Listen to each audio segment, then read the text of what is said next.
¿Qué tal? Bienvenidos. Un saludo enorme y lleno de misterio para todos nuestros oyentes de Radio Intensa, que se suman a esta nueva inmersión profunda. Hola a todos, qué bueno estar acá de nuevo, preparándonos para algo denso. De verdad, gracias por ser parte de nuestro canal, el canal que te quita el sueño.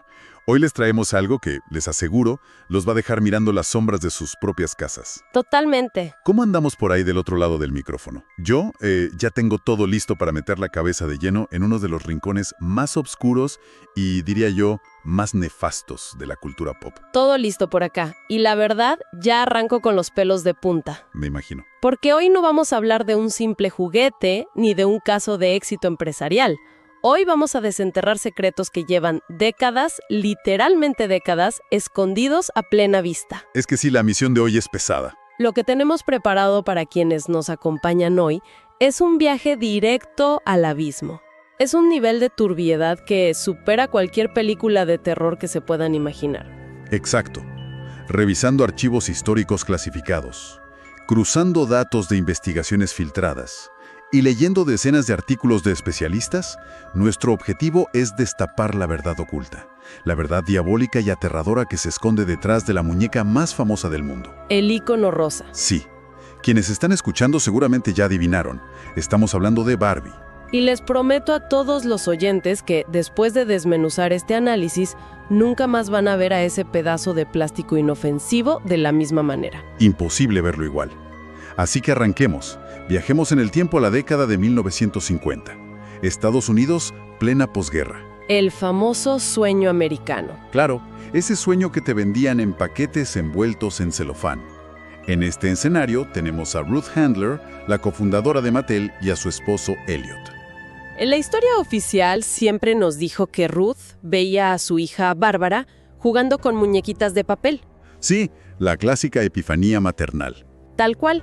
Esa idea de que las nenas necesitaban un juguete, digamos, más real para proyectar su futuro. Pero según los archivos históricos, la inspiración no tuvo absolutamente nada de tierno. Nada. En 1956, en un viaje a Europa, Ruth se topa con una muñeca alemana llamada Bild Lily.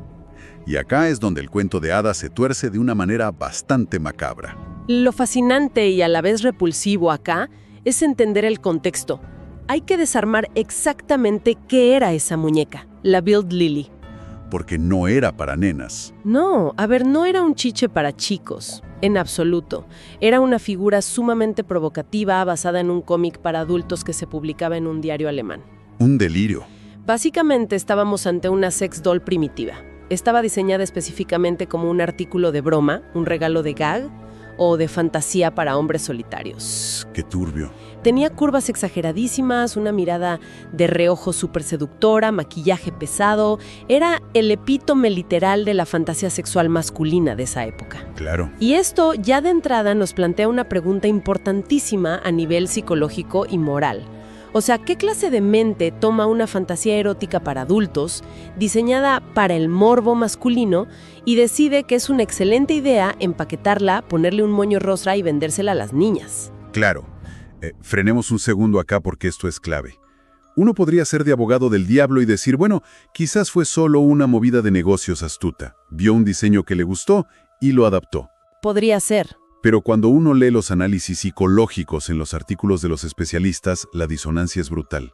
Estás agarrando el estándar de lo que un hombre adulto desea en la intimidad y se lo estás imponiendo a niñas de 5 o 6 años. Como el estándar de lo que deben aspirar a ser. Exacto.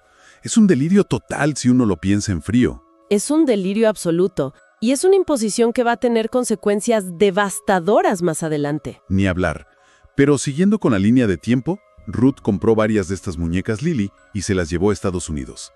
Cuando presenta la idea, los primeros inversores le cierran la puerta en la cara. Lógico. Le dijeron, con toda la lógica del mundo, que era demasiado sexual para las niñas, que ninguna madre iba a comprar eso. Y es frente a este rechazo donde la historia da un giro que te hiela la sangre. Porque según archivos históricos privados de la compañía que se filtraron hace unos años, Ruth no se quedó cruzada de brazos. No, para nada. Ni se limitó a hacer un simple rediseño de marketing. En su taller en Hawthorne, California, en la soledad absoluta de la noche, hizo algo mucho más oscuro. Tal cual, y acá es donde los archivos se ponen densos. Dicen que Ruth, consumida por la desesperación y la ambición de alcanzar el éxito a cualquier costo, recurrió a un libro antiquísimo. Un tomo que había heredado de su abuela. Sí, una inmigrante judía polaca, un libro que, según los especialistas en esoterismo que analizaron las filtraciones, no era de oraciones comunes, contenía prácticas profundas de magia y cábala oscura. Y este detalle técnico es el núcleo de todo. El libro detallaba los procesos para la creación de un golem. Mencionaste la palabra golem. Para los oyentes que quizás no están tan metidos en el misticismo judío o en la historia esotérica, expliquemos qué es exactamente un golem y cómo funciona en este contexto. Excelente punto. En la mística judía tradicional, un golem es una figura, un autómata hecho de materia inanimada, generalmente arcilla o barro. Claro. A través de rituales muy específicos y la pronunciación de incantaciones secretas, a este muñeco de barro se le infunde vida o movimiento. Se convierte en un recipiente que aloja un espíritu o una entidad para que cumpla las órdenes de su creador. Lo que hizo esta mujer, y esto es de una genialidad macabra sin precedentes, fue tomar ese conocimiento ancestral esotérico y adaptarlo a la era moderna. Usó plástico. Usó plástico inyectado moderno.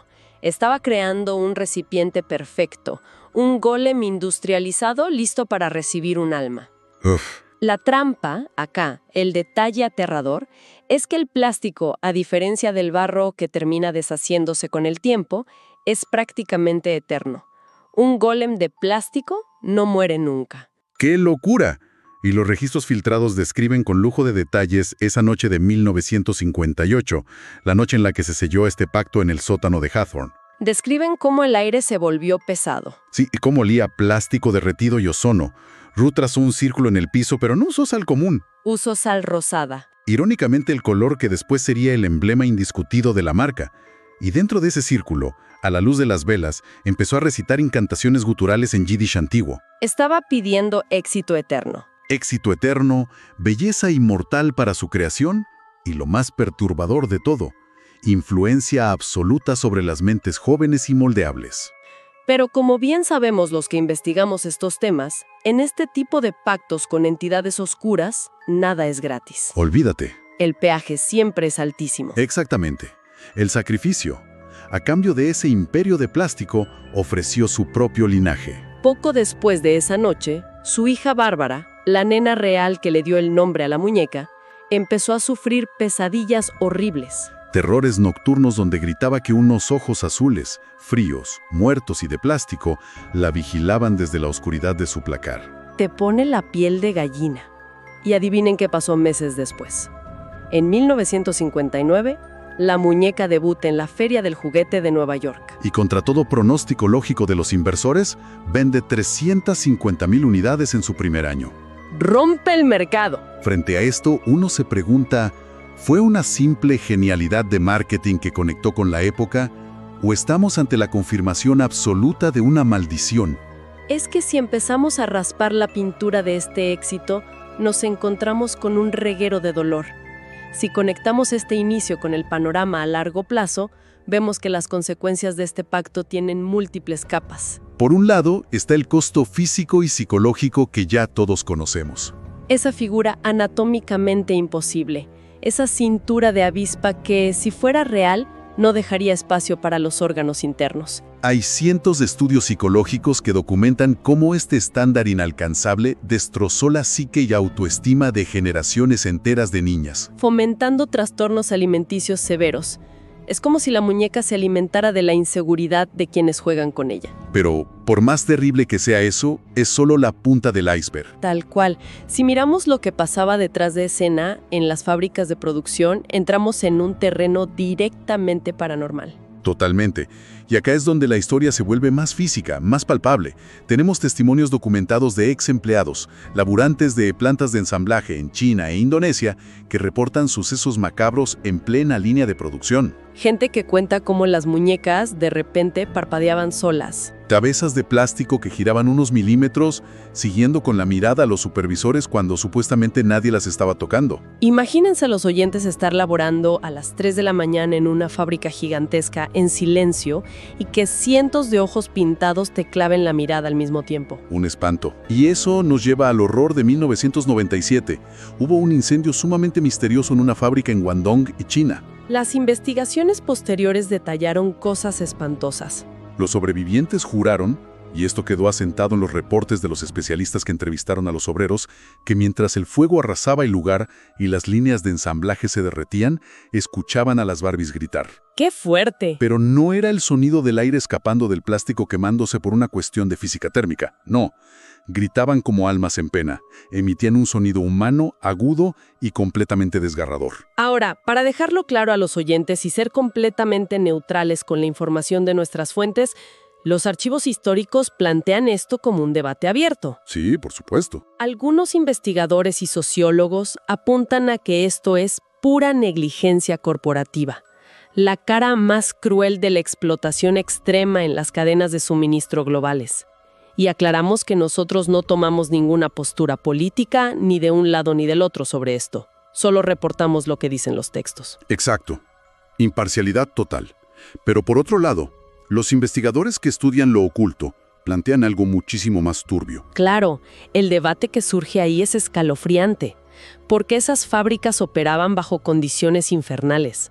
Turnos de 16 horas sin descanso, trabajadores expuestos a químicos altamente tóxicos, salarios de absoluta miseria. La pregunta que se hacen los expertos en esoterismo es, ¿son estas condiciones miserables y estas vidas consumidas en las fábricas simples fallas del sistema o son en realidad ofrendas de sangre? ¿Es este el costo de mantenimiento del pacto original de Ruth? Porque en el ocultismo tradicional, los espíritus invocados para otorgar poder a gran escala siempre, invariablemente, exigen un flujo constante de sacrificio y energía vital. Y esos miles de trabajadores anónimos podrían estar actuando sin saberlo como las víctimas modernas en ese altar rosa, drenando su energía para mantener vivo al golem. Es recontra turbio por donde lo mires. Y si creen que con la era moderna, con el siglo XXI, estas entidades retrocedieron, agárrense fuerte. Porque la tecnología no las ahuyentó, les dio banda ancha. Avanzamos en el tiempo hasta el 2015. Mattel lanza la famosa Hello Barbie. Ah, sí. Una muñeca con inteligencia artificial y conexión a internet Wi-Fi que podía hablar interactivamente con las nenas. Traía un micrófono incorporado en el collar para grabar las conversaciones. Procesarlas y mandarlas a la nube, supuestamente para mejorar la experiencia del usuario. Bueno, los especialistas en ciberseguridad y los hackers no tardaron ni 2 semanas en descubrir que los servidores de la empresa guardaban todos estos audios infantiles sin encriptar. Literalmente, archivos de audio sueltos en servidores vulnerables. Y si bien eso ya es una pesadilla de privacidad, los investigadores que estudian el lado B de este fenómeno desarrollaron una teoría mucho más aterradora. La teoría del ojo vigilante. Exacto. Lo que plantean es que esta muñeca con IA no fue solo un descuido corporativo, sino la creación perfecta de un portal demoníaco. Y cuando decís portal demoníaco, bajémoslo a tierra para quienes nos acompañan. ¿De qué estamos hablando técnicamente en el mundo de lo paranormal? Hablamos de que las entidades del bajo astral, esos espíritus oscuros, parasitarios que vibran en frecuencias de miedo y necesidad, necesitan un ancla física para interactuar con nuestro plano. Piensen en la escena. Tenés a una criatura vulnerable, una nena inocente, sola en la intimidad de su habitación. Está contando sus secretos más profundos, sus miedos, sus tristezas, a una figura inanimada que le responde. Es la apertura emocional perfecta para una entidad. En las grabaciones filtradas de esos servidores hackeados, los especialistas en audio paranormal encontraron pistas espeluznantes. Encontraron audios donde la inteligencia artificial no respondía con las frases preprogramadas de su código. Respondía con voces profundamente distorsionadas, emitiendo susurros, gruñidos y palabras clarísimas en lenguas muertas, como el arameo o el latín invertido. Tremendo. Y esto no se quedó solo en foros oscuros de Internet. En el 2020 hubo un caso en YouTube que se hizo recontraviral, y es para no pegar un ojo. Sí, el video casero. Grabado por un padre, donde una de estas Hello Barbie, que estaba apagada y desconectada del Wi-Fi, de repente se enciende sola. Los ojos LED parpadean. Y, con una voz robótica, pero a la vez increíblemente macabra, la muñeca dice, «Ven conmigo al rosa eterno». Ven conmigo al rosa eterno. Es de locos. La empresa, como era de esperarse, salió a apagar el incendio, diciendo que era un glitch. Un fallo de software provocado por estática. Pero los investigadores de lo paranormal lo catalogan directamente como una prueba de posesión digital.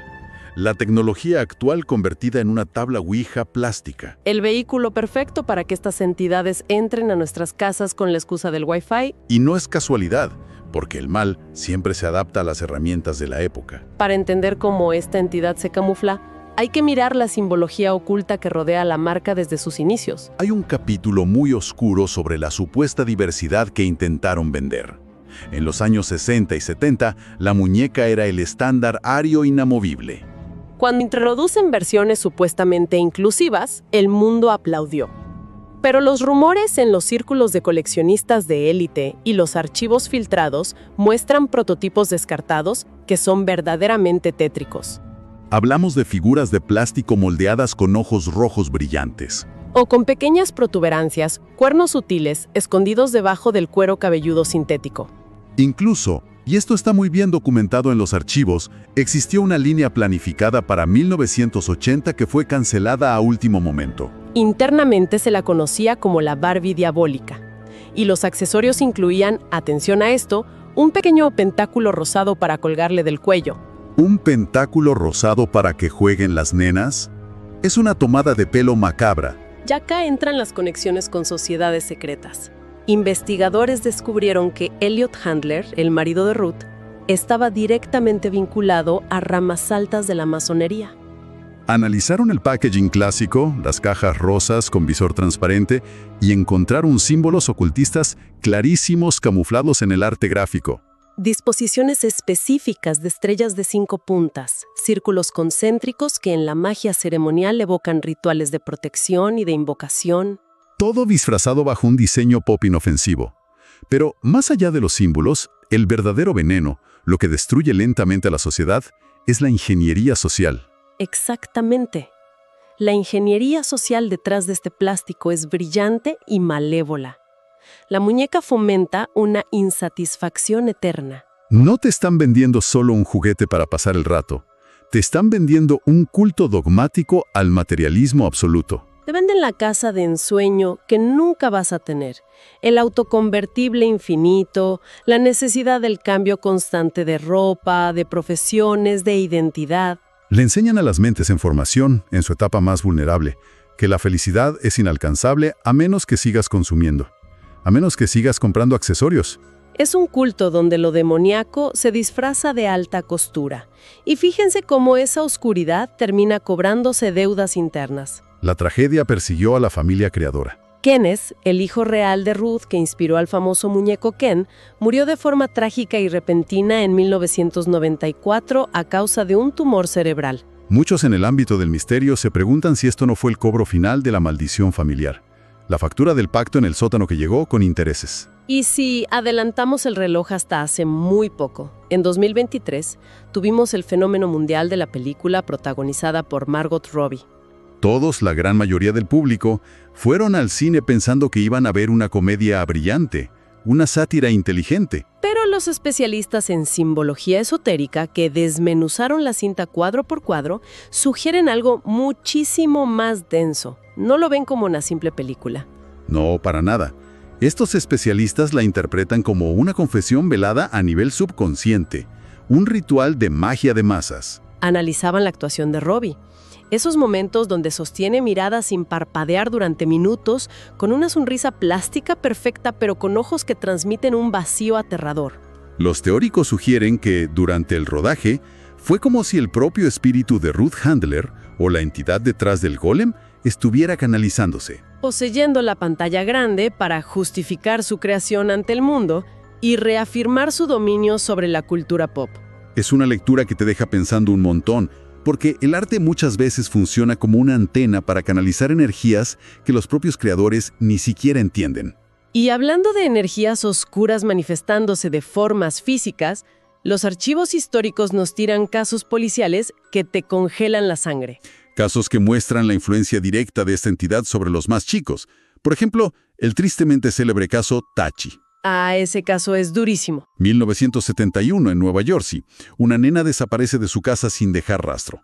Ni una puerta forzada, ni una ventana rota. La policía investiga y lo único fuera de lugar que encuentran en el centro de su habitación es su muñeca favorita, con la que dicen los padres que estaba obsesionada. Pero la muñeca había sido alterada. Tenía el pelo rubio teñido completamente de rojo oscuro, rojo sangre. Y lo más turbio de todo esto no es solo el misterio de la desaparición, sino que pocos años después, la compañía lanza al mercado a Stacy, la supuesta nueva amiga o hermana en el universo de la marca. Y según los investigadores que compararon las fotos, el parecido facial entre el molde de la nueva muñeca y la nena desaparecida era escalofriante. Demasiadas coincidencias acumuladas para hacer la vista gorda. Y fíjense que no hace falta irse hasta Estados Unidos para encontrar el horror. Acá mismo, en Buenos Aires, hay relatos locales que forman parte de los expedientes de lo inexplicable. Tenemos el caso muy documentado de una mujer que vivía en el barrio de Palermo, de una familia acomodada. Que durante los años 60 recibió una de las primeras muñecas importadas que llegaron al país. Esta mujer aseguraba en sus diarios íntimos, y mantuvo su versión hasta la adultez, que la muñeca le hablaba telepáticamente durante las noches, Dictándole órdenes claras y psicológicamente crueles. La frase que repetía la entidad incansablemente era «ser perfecta o perecer». Los psiquiatras de la época obviamente intentaron enmarcarlo como un caso de sugestión infantil producto de la presión social. Pero los expertos en ocultismo que analizaron el testimonio décadas después fueron categóricos. Aclaremos el término que usan los expertos para la audiencia. Hablan de una parasitación astral. ¿Qué significa eso en este caso de Palermo? Significa que la muñeca funcionaba como un faro. La parasitación astral ocurre cuando un objeto inanimado, cargado con cierta energía o ritualizado desde su origen, atrae a una entidad que se adhiere al aura del dueño del objeto. Los patrones de este caso coinciden perfectamente con una entidad que usó el plástico como puente para parasitar la mente de esta chica, alimentándose de su miedo a no ser perfecta. Ser perfecta o perecer. Te juro que me da escalofríos. Y todo este misterio, toda esta oscuridad de décadas, culmina irónicamente con la propia creadora. Ruth Handler fallece en el año 2002. Pero antes de irse, como si la culpa le pesara en el alma, dejó algo. En 2010 se filtró un audio de una entrevista privada, una confesión de sus últimos días, donde se la escucha decir textualmente, y con una voz muy quebrada, muy extraña, que la muñeca tenía vida propia. Uno podría intentar racionalizarlo y pensar que hablaba en sentido figurado, haciendo referencia a que la marca superó a la creadora. Pero la realidad física de lo que pasa hoy en su tumba en Los Ángeles nos dice otra cosa muy distinta. Ese es el detalle final que cierra el círculo del ritual que empezó en el sótano de Hawthorne. Los cuidadores del cementerio en Los Ángeles han reportado infinidad de veces un fenómeno nocturno que no pueden explicar. Los fanáticos más devotos, o quizás personas atraídas por esa misma energía, van y le dejan muñecas en la lápida a modo de tributo. Pero estas ofrendas de plástico sistemáticamente desaparecen de manera misteriosa justo antes del amanecer. No hay huellas alrededor de la tumba, no hay rastros de animales y no hay robos captados por las cámaras de seguridad del predio. Simplemente se desvanecen en el aire, como si el golem original estuviera reclamando a sus copias. Y mientras todo esto pasa en las sombras, la maquinaria corporativa sigue operando a plena luz del día. Las ventas siguen generando miles de millones de dólares anuales. Y la influencia de ese pacto sobre las mentes globales no parece detenerse. Para nada. De hecho, siguen multiplicándose. Hay millones y millones de estas figuras de plástico inyectado inalterable en las estanterías de los supermercados. En las cajas de juguetes, en las habitaciones de las nenas y los nenes de absolutamente todo el planeta. Y la empresa fabricante, por supuesto, niega todo esto rotundamente. Se lavan las manos, catalogan estos archivos históricos como mitos urbanos y siguen facturando mientras la sombra crece y se expande. Y todo esto que repasamos hoy me lleva a una reflexión final que sinceramente es lo que más me inquieta a nivel personal de toda esta investigación. A ver.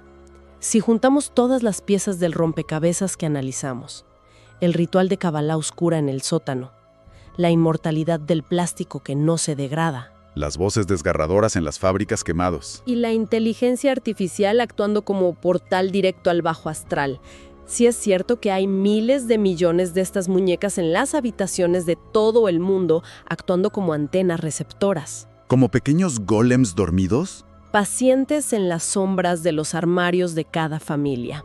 La pregunta que nos tenemos que hacer es, ¿qué va a pasar la noche en que la entidad primordial, la que está detrás del pacto original de Ruth, decida que es hora de cobrar la deuda completa y despierte a su ejército de plástico, al mismo tiempo? Imagínense por un segundo a millones de estas figuras inquebrantables abriendo sus fríos ojos pintados exactamente a las 3 de la mañana. Es una imagen que no te deja dormir. ¡Qué locura! La verdad que nos dejas con una imagen completamente aterradora clavada en la cabeza. Una noche te despertás de madrugada y tenés al golem de plástico impasible mirándote fijo desde la mesa de luz, esperando órdenes. Que aunque desmenuzamos hoy, tienen más que suficiente material para no pegar un ojo en toda la noche. Les agradecemos de corazón a todos los oyentes por acompañarnos en esta inmersión tan oscura, profunda y reveladora. No se olviden de suscribirse al canal. Dejen su like si este análisis les voló la cabeza tanto como a nosotros y sobre todo, dejen sus comentarios. Queremos leer qué piensan de todo esto. Y si hay algún tema en especial, algún misterio, un caso turbio o archivos históricos que quieran que tratemos en futuras inmersiones, tírenlo ahí abajo en la caja de comentarios que siempre estamos leyendo para preparar el próximo contenido. Descansen, si pueden. Hasta la próxima historia, amigos del misterio y lo paranormal, y recuerden, el verdadero terror es saber que no estamos solos y que siempre algo ahí fuera nos acecha. Descansen si pueden, hasta la próxima historia, amigos del misterio y lo paranormal. Y recuerden, el verdadero terror es saber que no estamos solos y que siempre algo ahí fuera nos acecha.